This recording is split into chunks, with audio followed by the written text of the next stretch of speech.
ख्वाबों की गली में जब कदम रखा मैंने, उम्मीद के दीप जलाए थे दिल में मैंने। पर वक्त की आंधी सब कुछ बहा ले गई, चाहत के दरख्त की जुड़े भी सुखा ले गई।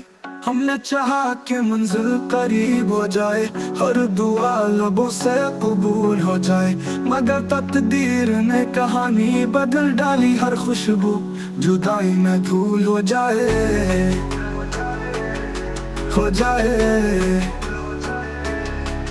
रास्ते की खामोशी सवाल पूछती है, यादों की जंजीर दिल को जो करती है। हमने जो चाहा वो कभी ना मिला, बस तन्हाई हर पल हमें डस लेती है। अब दिल की बस्ती सुनसान पड़ी रहती है, हर मुस्कुराहट अधूरी लगी रहती है। मोहब्बत का चिराग बुझ गया वक्त के हाथों, और कहानी अधूरी लिखी रहती है।